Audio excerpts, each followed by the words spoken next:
Fala aí, pessoal do Outro Futebol. Acabou a semana 14, a temporada tá chegando ao fim e a gente tem algumas notícias. Vamos começar hoje com notícias. Jeff Fisher, finalmente. Estão assistindo o Outro Futebol lá em Los Angeles, não? Não, eles estão assistindo os jogos dos Rams. Não é que eles estão possível. fazendo. Jeff Fisher chega e acho que nunca mais vai ser treinador da NFL. Outra notícia, o quarterback do Miami Dolphins, Ryan Tannehill, arrebentou o joelho, sofreu uma pancada muito forte do Calais Campbell. No momento do jogo achou-se que ele tinha rompido o ligamento anterior colateral, mas parece que foi só uma torção e nada de muito sério. Deve ficar de fora dos 2 próximos jogos e voltar na última rodada contra o New England e o Medial. Matthew Stafford, quarterback do Detroit Lions, sofreu uma... Qual foi a... lesão no dedo. Uma lesão ligamentar no dedo, da mão de lançamento, não é isso? Infelizmente. Da mão de lançamento. É a mesma lesão que sofreu há pouco tempo o Derek Carr. Então o Matt Stafford vai jogar com uma luva protetora e o Derek Carr, por exemplo, não estava fazendo under center. Né? Para quem não sabe, under center é quando o handoff é feito ali embaixo do center, ele busca a bola ali embaixo da bunda do center e dá os 3 ou 5 passos para trás. O Derek Carr estava jogando somente no shotgun, vamos ver como é que vai ser a postura agora do Matthew Stafford. Destaques da semana. Começa você. Vou começar, antes do meu destaque, eu queria falar um comentário feito no domingo à noite pelo comentarista Rodrigo Bueno, seu amigo, comentarista de Fox Sport. Pós-rebaixamento do Inter, ele veio, a minha mesa estava trabalhando, veio falar: Daniel, NBA e NFL só tem time gigante, porque time grande não cai e lá ninguém cai. Só queria falar isso. Ele mandou essa, eu achei genial. Achei genial, mas então, meu destaque essa semana é do Atlanta Falcons, que ganhou do Jeff Fisher, né? Tudo bem que eu acho que o time do Jeff Fisher tava também entregando, o Todd Gurley falou que era um ataque de criança, basicamente. Mas o que o Matt Ryan conseguiu fazer sem o Julio Jones foi impressionante, um ataque... Sem o Julio Jones e sem o Mohamed Sanu. Basicamente com ninguém recebendo bola, um monte de... vários jogadores desconhecidos. E você sabia que se a temporada acabasse hoje, eles teriam o 8º melhor ataque da história da NFL. Só atrás do Broncos de 2011, do Patriots de 2007, do temporada de calor do Randy Moss, do Rams do Kurt Warner. Basicamente, só ataques lendários. Esse ataque terminaria em 8º. Eu acho que o Matt Ryan, pra mim, é disparado líder para MVP agora, se acabar essa temporada. Se ganhar a divisão, eu acho que leva, porque não tem nenhum outro grande candidato. Mas eu queria dizer o outro lado da bola. Dan Quinn foi contratado para ser o grande treinador para a defesa é muito ruim, não melhora muito, mas tem um cara que está basicamente garantindo as vitórias, que é o Vic Beasley. 13 sacks e meio na temporada, número 1 na NFL empatado com o Von Miller. Ele mais um strip sack, agora foi para touchdown nessa partida. E aquele negócio, se você tem um ataque tão possante, uma defesa que por mais que tenha perdido, talvez seja o melhor jogador que é Desmond Trufant no corner. Mas você tem um calouro que é o John Jones jogando por dentro, que consegue pressionar. Você tem o Vic Beasley forçando 2 turnovers por jogo. É um time que no playoff, com um ataque desse, uma defesa que força 2 turnovers, você consegue fazer só um meia-culpa rapidinho aqui. Todos nós falamos que o Vic Beasley seria um punch. Parecia que o ano dele foi bem ruim, ele é aquela coisa muito atlético, nunca produziu muito pouco na faculdade, lembrou até o John Jordan um pouco, assim.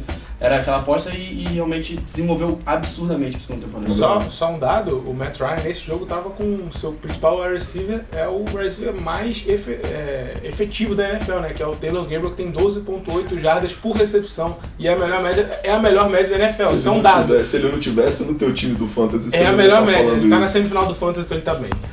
Vai, dá o teu destaque. Não, o meu destaque eu falei de special teams, venho falando disso e venho batendo na tecla que isso muda jogos e isso dá vitórias e derrotas para um time. Eu vou pegar o exemplo do jogo de a gente está gravando hoje, terça-feira, o jogo de segunda-feira, entre Ravens e Patriots, onde no primeiro tempo o jogo estava trincado, 0-0, o Patriots conseguiu um punch na linha de 1 jarda, safety.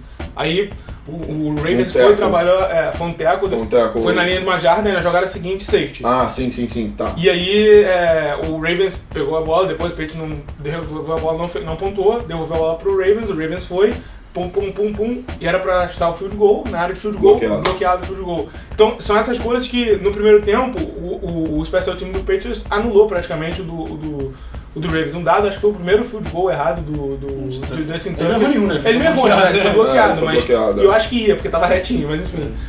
E o Justin Tucker ia. Também. E no segundo tempo, o Patriots se perdeu completamente no Special Team, fez duas besteiras ali. Cyrus Jones, muito mal. E bem ou mal, o Special Team do Ravens aproveitou as posições de campo que conseguiu e recuperou a bola. E o jogo ficou pau a pau. Então assim, só pra gente ver como a gente não dá atenção, mas o Special Team muda sim. É importante. E o Special Teams do Ravens é um dos melhores da NFL. Até porque o Jim Harbaugh tem o background, né? John Harbaugh. O irmão dele ele tem o background de Special Teams. Eu juro que eu não quero atrapalhar. Só pra falar, em DVOA, acho que o número 1 ou 2 de Special Teams é Detroit. E se eu não falar, o Stafford ganha jogos apertados, também ganha com isso. Se o Special Teams fosse ruim, que nem era temporadas atrás, não ia ganhar. Você tem um punter que vai bater o recorde em punts nets na história da liga, e isso você consegue botar um time no playoff. Exatamente, que a tua defesa sai sempre com um ataque adversário em posição ruim e o teu time tá sempre com uma posição boa de campo quando vai no ataque. É isso. Futebol complementar, que todo mundo tem falado muito nesse ano. Defesa, ataque e special teams. Meu destaque fica por conta do Chicago Bears. O Chicago Bears está com a campanha de 3 vitórias e 10 derrotas.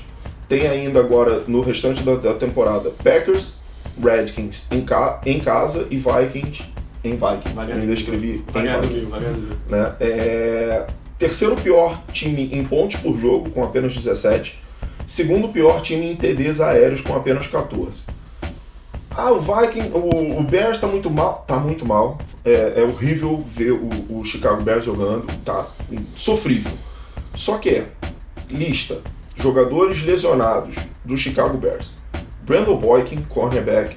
Jay Cutler e Brian Hoyer. Os 2 quarterbacks do time. O time tá jogando com o terceiro quarterback. Kyle Fuller, ou seja, mais um corner. O Aronis Grasu. Lamar Houston, Kyle Long, mais um jogador de linha ofensiva, Zach Miller, tight end titular, Will Sutton, Danny Trevathan, que foi a grande contratação do time, mais outro linebacker, né, ao lado do Lamar Houston, Kevin White. Aí o Dani falou comigo, o Kevin White estava vindo muito mal. Foi escolha top 10, tem que ver se ele é bom. Foi uma escolha de 7ª posição na primeira rodada, né? O Alshon Jeffrey suspenso 10 jogos, né? Ed Royal também se machucou. Quer dizer, o time é horrível, mas, gente, tem que dar uma olhada. Acho que as trincheiras são bem boas, assim, dos dois lados. Exatamente, e ainda perdeu o Kyle Long, que é um dos ótimos centers da liga, né? Então, o McAfee demorou acho que 6, 7 jogos pra entrar também. São lesões agora, talvez lesões anteriores. Então, assim, às vezes a gente fica com aquela coisa assim, o time é ruim. O time está ruim. Eu quero ver esse time aqui completo sem o Jay Cutler. Sem o Jay Cutler. Continua ruim, porque não tem mais back. Né? Esse é um problema. E não vem dizer o Matt Barkley é ruim também, gente. Esse é um problema. Fez 2 jogos melhores. Mas assim, a defesa não é ruim. Não, a defesa front seven é bem bom, na verdade. A defesa não é ruim. Então, você acrescenta numa defesa que não é ruim, você acrescenta o Lamar Houston saudável, um Kyle Fuller que teve uma boa temporada, 2 de calor, foi muito bem, né? Foi muito bem. O Brandon Boykin sempre foi um corner sólido na Filadélfia. Ele sempre foi um corner sólido. Mas sempre foi sólido. Gente, Danny Trevathan, né? Então, assim, tem boas peças no ataque, tem boas peças na defesa. No ataque, o running back é muito bom. Eu gosto muito do John Howard. O grupo de calores é muito bom. Leonard Floyd vai muito bem. Corey Whitehead nunca tinha jogado de center, muito bom. E o Jordan Howard é um dos melhores running backs da NFL na temporada. Então, assim, esses jogadores voltando ano que vem, saudáveis, direitinho, e eles dando a sorte. Aí não tem jeito, é sorte mesmo, porque não sei o que está acontecendo. Mas eles arrumando um QB titular pro ano que vem. São escolha top 5, né? Talvez aí. Então, escolhendo direitinho, de repente esse é um time pra gente observar aqui. Não vou dizer que vai acontecer de forma alguma que aconteceu esse ano com o Dallas Cowboys, que no ano passado foi muito mal. Mas não é um time pra fazer campanha 3-10 não, tá? É um time aí pra brigar ali 7, 8 vitórias na temporada. O que, dependendo da divisão, entra até em playoff. Aí eu já discordo um pouco de vocês, mas eu não vou entrar nesse mérito. Eu acho um time bem... É porque eu não quero entender muito, mas eu acho que é um time bem complicado, a divisão é complicada. Ele perde muito jogo pra divisão, num histórico geral. Ganha alguns, mas perde muito jogo. É um time que pra mim não sai muito longe disso aí, não. Só de curiosidade, foram 3 vitórias que o Bears teve nessa temporada. Cada vitória com um QB diferente. Quando o Hoyer ganhou dos Lions, o Cutler ganhou dos Vikings e o Barkley ganhou dos 49ers. Eu tô falando só que tudo isso não ajuda, mas assim, enfim. Perguntas da semana, vai. Muita pergunta boa, muita gente reclamando que a gente não responde pergunta. Isso aí, gente. Tem uma que você destacou aqui do pergunta sobre... É porque a gente tava falando do Atlanta, você falou do Atlanta Falcons, né? E aí, Hardcore Channel BR, valeu. Kyle Shanahan, se não for efetivado para head coach dos Falcons, será o cara mais disputado após a Black Monday? Não faz sentido ele ser efetivado, não. O Quinn não vai ser demitido, mas eu acho que ele, muito provavelmente, é um cara que eu acho que o Rams deve estar de olho. Ele e Josh McDaniels, eu acho que vão ser dois dos mais procurados. Apesar de McDaniels hoje, né, ter desmentido esse boato dele no Rams. Mas eu acho que é o cara mais próximo. Eu acho que é muito entender. Os dois no Rams trabalham muito bons como coordenadores ofensivos. Acho que não vão ter muitos técnicos demitidos, na minha opinião, uns 4, 5, mas ele deve pegar o Rex Ryan deve ser demitido do... Vamos lá, perguntas, por favor, responda minha pergunta, sempre faça a minha pergunta, então tá bom, Yamaya, a gente vai responder. O que será do Patriots sem o Gronk? Martelão Bennett consegue mover as correntes com o Gronk, como o Gronk movia? Com essa defesa do Patriots chega pro Super Bowl? Eu acho que a questão do Tyrande, obviamente não é igual, o Martellus Bennett não é igual ao Gronkowski, mas a gente tem que pensar que ele é um starter e é um Tyrande elite em qualquer time que ele jogou. Ele foi assim e ele é assim. E acho que tem peças para repor no ataque. Agora, o ponto da defesa, a defesa sim tá bem mais fraca do que a gente tinha no último ano que chegou no Super Bowl, mas é uma defesa que dá pra, com o ataque jogando bem e sem lesão, dá pra, de repente... Não é que, assim, a defesa caiu, mas não é que a gente tá falando da pior defesa da NFL. Mas eu acho que, assim, essa temporada que a gente tá falando essa semana, não tem nenhum time que é excelente nos jogadores da bola. Eu acho que vai depender muito de matchup, entendeu? Eu acho que a gente falou isso há um tempo atrás. Eu, por exemplo, acho que hoje o melhor time, eu até falei semana passada que o duelo Oakland, Kansas talvez fossem os dois melhores. Pra mim, hoje o Kansas é o melhor time da NFL e eu acho que é super batível. Qualquer um deles pode perder. Mais um aqui que reclamou também, que a gente não responde ele, foi o Rodrigo Fleury. Sempre pergunto, por favor me responda, essa eu vou deixar o Rafa falar. O que faz falta pros Colts voltarem a ser competitivos? Defesa. De ofensiva, defesa, treinador e GM, né? Você tem uma coisa rara que é um quarterback de elite hoje na NFL. Talvez a gente tenha hoje aí 5, 6, né? No máximo 7. Né? E o Colts tem 1. E aí você não dá uma linha ofensiva decente pro cara. Frank Gore, ele até tá indo bem essa temporada, mas você já tem que pensar na reposição, porque o Frank Gore já tá com 33, 34 anos, já não vai ser mais o cara que vai acompanhar pro futuro. E a defesa do Falcon, mas eles não trocaram mais coisas rodando por aquele cara lá, que ia ser o running back do time, Trent Richardson? Não era pra ele estar jogando? Né? Eita. Por onde anda? Né? E, assim, a defesa do Colts é um negócio lamentável. E aí quando você deixa passar um Landon Collins, de novo, aí os caras lá do Colts vão ficar, Rafa, não fica falando isso. Mas não foi só eles, deve estar no John Warren, porcaria, trocaram uma escolha pro Trent Richardson. Sabe? Eu acho que todo ano, sabe? Aí, tipo, deixa passar um Landon Collins pra pegar mais um receiver igual aos montes que eles já tinham lá. Então, assim, não é por aí. Então, assim, linha ofensiva, tem que arrumar essa linha ofensiva, já fizeram bem ano passado quando pegaram o Ryan Kelly, mas tem que mandar o Joe Philbin embora, tá? O Joe Philbin lá não ajuda em nada. Então, linha ofensiva, jogo corrido e defesa. Basicamente tudo sem ser luck e seu grupo de recebedores. E só uma coisa também, eu acho que o que falta também é paciência pro torcedor, porque vai precisar de um tempo pra mas aí o que acontece? A agonia fica todo ano. O time foi final de conferência em 2 anos. Tá passando, exatamente, os anos dele estão passando e a coisa não mas anda. assim, eles conseguiram piorar o time muito. Vamos lá, mais uma. Santiago Machado, vocês acham que o James Winston está pronto para levar o Tampa aos playoffs e conseguir ir longe? Acho que os playoffs é talvez o melhor time da NFL no último mês, então quanto aos playoffs eu não tenho dúvida. Não sei se longe nos playoffs, mas são 5 vitórias, seguidas, né, pro Tampa Bay. Só que eu fui ver eu ia falar hoje sobre o Tampa Bay nos meus destaques. Os números do James Winston não são bons. Não são bons, ele é muito muito inconstante. Exato. Mas eu acho que ele tem que conseguir ganhar jogos. Exatamente. Apesar de estar inconstante, ele vem ganhando jogos importantes. Principalmente, por exemplo, New Orleans. Pouquíssimos alvos, todos machucando, mas tirando Mike Evans e Brady. Basicamente, só isso. Mas eu ainda não confio, ainda não colocaria na conta única e exclusivamente do James Winston pra isso. A defesa, eu acho que o time como todo tá bem. E isso fez a defesa, se eu não me engano, é a terceira que mais produz turnovers turnovers. Eles subiram, nesse último mês eles subiram muito de produção. Subiram muito. Quero ver domingo, porque não é uma defesa boa contra o jogo corrido, eles vão pegar Dallas no Sunday Night, aí eu acho que... Tem bem que eles podiam ganhar pra fazer uma graça na Mas, assim, a chance ainda, eles estão empatados, né? 8-5 com o Falcon. E briga pro wildcard, não, só isso não, briga pro wildcard. Estão empatados, eles estariam já no wildcard. Não, mas assim, briga pro wildcard, mas briga também pelo título da divisão. Exatamente. Né? Tem mais? Tem mais uma aqui pra fechar. Pergunta pra caramba, hein? Vamos lá. O programa vai ser grande. Dani é o que começa a pergunta. Então vai ser outra vez. Se o Packers venceu o Seahawks, o Packers venceu o Seahawks. Passou por cima do Seahawks. 38-10. Volta a ser uma ameaça pro Lions e briga pelos playoffs? Mas é óbvio. Vocês têm alguma dúvida que o Lions vai perder o Packers na última rodada e vai ficar fora? E não vai ser Sunday Night, vai ser aquele jogo... Nossa, eu não quero nem falar. Mas o que? Você acha que vai perder o título da divisão ou fica fora de playoffs? Os dois. Porque, não, a questão é o seguinte, Detroit tem 2 jogos muito difíceis. Contra Giants fora e contra Cowboys fora. Se ele ganha os 2, briga pra ser o melhor da NFC. Eu acho que se ele perde os 2 e Green Bay ganha os 2, que são contra Chicago e Minnesota, que eu acho que Minnesota em casa, então eu acho que é muito provável que eles ganhem os 2, porque o Minnesota tá fora. Não, em casa. Chicago que é fora. O último jogo vai valer a divisão. Tem um Detroit contra o Green Bay. Então, assim... E aonde é o jogo? O jogo é em Detroit.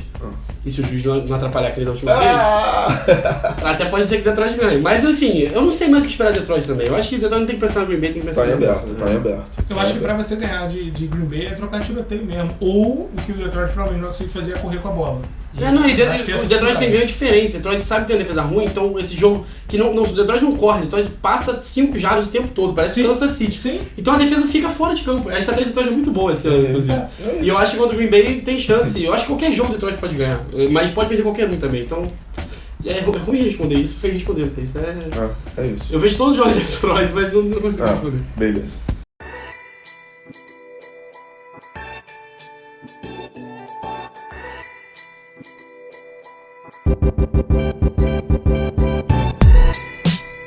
O quadro da semana agora fica com o Dani. E aí, Dani? Então, a semana vai ser um pouco especial. Eu não vou falar de um calor, eu vou falar de 3, mas é bem rapidinho, porque a gente falou muito durante o draft que era um draft muito bom de linha defensiva. Então eu vou pegar 3 jogadores escolhidos do meio pro final, um no meio da primeira rodada e 2 na segunda rodada, que tem se destacado, porque eu acho que é muito fácil falar do Joey Bosa. Então vamos tentar falar de caras diferentes. Começando, o cara de primeira rodada é o Sheldon Rankins, que estava machucado, depois que ele voltou. Jogador de linha defensiva, defensive tackle, que ele se fala muito draft, até comparação com o Aaron Donald, porque ele era muito rápido, chega bem ao quarterback. New Orleans Saints, mas depois que ele voltou, ninguém corre contra o New Orleans, é impressionante isso. Agora a Tampa até conseguiu um pouquinho melhor, mas assim, menos de 4 jardas de tentativa desde que ele voltou ao time. Legal. Então, você vê que ele tem feito a diferença. Vamos para a segunda rodada, Chris Jones. Muitas lesões na linha defensiva de Kansas. Jay Howard, talvez o principal jogador ao lado do Ontario Poe, não tem jogado e pega um calouro desse que vai atrás do quarterback. Impressionante que esse menino tem feito, o Chris Jones. Muita gente até botava na primeira rodada, acho que é Mississippi State, a faculdade dele. E pra fechar, A'Shawn Robinson, eu tinha que falar de Detroit mais um pouco, que completamente diferente desses dois. É um cara que se especializou para parar o jogo corrido, mas sempre tem problemas. Ele não vai até o quarterback, mas ele tem feito a diferença mesmo sem conseguir. Não sei se é por conta da velocidade, técnica ou força. Ele é o número 3 em defensive lines na NFL com passes desviados. Impressionante, ele sempre ele virou titular algumas semanas, são 6 passes desviados só atrás do Jason Pierre-Paul, que tem 8, e do Carlos Dunlap, que tem 14, se eu não me engano. Uma coisa assim impressionante, o Carlos Dunlap nem conta. Mas assim, você vê que o cara que não tem talvez a agilidade, a velocidade do Sheldon Rankins, a agilidade do Chris Jones, mas ele se reinventa na NFL desviando passes e conseguindo esse cara eu não sei nem como caiu pra segunda rodada. Mas uma coisa tá ligada à outra, né? Porque quando você consegue, as linhas defensivas, você consegue parar jogo corrido, você domina geralmente o OL, lê pra onde a corrida tá e consegue sair pro Tanto que ele virou titular, e ele faz o mesmo. Então, e ele faz o mesmo bloqueando passe, ele lê o quarterback. Jogos da semana, o que a gente tá achando aí de jogo maneiro pra semana 15, vai? Eu quero ver a reedição da final da UFC, do Denver e Patriots, embora não tenha o mesmo ímpeto que foi na época. Eu tô destacando porque se o Patriots ganhar e os dois times, Oakland e Kansas, perderem, que são os dois empatados, o Patriots já garante a divisão, o bye. E foi parecido ano passado, quando o Patriots perdeu, não para Denver, mas que perdeu o mando de campo e na final perdeu para Denver. Exatamente. Enquanto o Denver, se perder esse jogo, praticamente acaba qualquer chance de playoff. Então, é um jogo importante para os dois. Eu apostaria, acho que Baltimore, Pittsburgh, quem sobrasse e quem sobrar de Oakland. Seria o meu voto. Vai, teu jogo da semana. Meu jogo da semana eu já falei um pouco, que é Giants contra Detroit. Porque se Dallas perde o Sunday Night, esse jogo basicamente coloca uma faca nas costas de Dallas, porque se o Giants ganha, fica um jogo de ganhar a divisão do Dallas, porque eles ganham os 2 jogos, então se Dallas perde mais um jogo e Chicago ganha todos, além obviamente do jogo de Tampa, o Giants leva a divisão, parece que os Cowboys já eram o número 1 absoluto. Enquanto se Dallas perde para Tampa Bay e Detroit ganha, semana seguinte, Detroit contra Dallas disputando a primeira posição da NFC. Apesar de eu não achar isso, até dizer isso que eu acho que vai acontecer. Mas eu acho que pode acontecer de tudo, pode ser que o Stafford não consiga se adaptar à luva, como ele jogou mal contra o Chicago, pode ser que seja aquele jogo que o Lai tenha 4 interceptações, eu acho que pode acontecer qualquer coisa. É possível. Meu jogo da semana, Titans e Chiefs. Os Titans vão a Kansas City. Kansas City, como o Dani falou, talvez tenha um dos times mais equilibrados, só que vão jogar contra um dos melhores times contra o jogo corrido, que é o Tennessee Titans. Ele tem um jogo corrido muito forte, Marcus Mariota vem muito bem, e esse time tá brigando ainda pelo título da divisão sul da AFC, tá em aberto ainda. O final é Kansas, Tennessee e Houston. Essa divisão tá bem aberta ainda, e assim, eu tava falando até com o Marcelo no carro vindo pra cá, esse time do Tennessee é um time que vem jogando bem. Marcus Mariota vem produzindo bem. Essa última rodada ele teve só 88 jardas, mas eles só correram basicamente. Eles só deram a bola de Marcus Mariota o tempo todo. Exatamente, às vezes não precisa. É porque era Denver, né? Denver é bem mais inteligente ser corrido que passar. Exatamente, então, e quando você tem um jogo corrido forte como eles têm, faz muito sentido. Eles têm uma boa defesa também. Então vamos ficar de olho nesse time do Tennessee Titans, que é um time que pode complicar a vida do Kansas City Chiefs. Ao mesmo passo que o Kansas City Chiefs, se ganhar, vai a 11-3.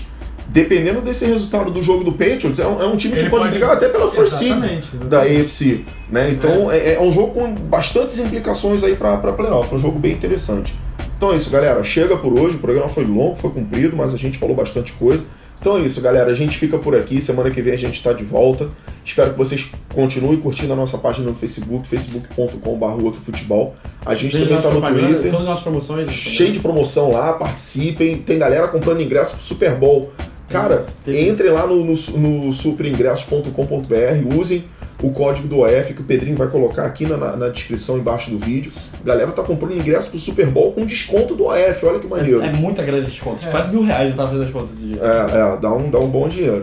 Então é isso, gente. A gente também tá no Twitter e no Instagram. Abraço, até mais.